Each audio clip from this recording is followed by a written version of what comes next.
ایک جنگ میں ایک کافر گرفتار ہوا، اور وہ کافر اس مسلمان کا سگا بھائی تھا جو صحابی بن چکا تھا۔ اس کو رسیاں باندھی جا رہی ہیں، جولان اور ہتھکڑی لگ رہی ہے جیسے قیدیوں کو بنایا جاتا ہے، اور اسے گھسیٹ کے لا رہے تھے۔ تو یکایک سامنے سے اس کا وہ بھائی آیا جو کلمہ پڑھ کے مسلمان ہو چکا تھا۔ اس نے کہا میرے بھائی۔ صحابہ کرام جنہوں نے ان کو گرفتار کیا ہوا تھا وہ ڈر گئے، اچھا یہ اس کا بھائی ہے، کیا ہوا؟ انہوں نے کہا میرے بھائی مجھے چھڑا لے، لیکن یہ سمجھتا تھا کہ دین قبول کرنے والا نہیں ہے، صرف خواہ خواہ کے مزے لینے کی سفارشیں کر رہا ہے۔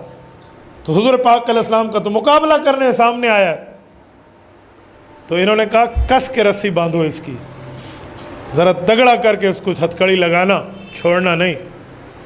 تو اس نے کہا تو میرا بھائی نہیں ہے؟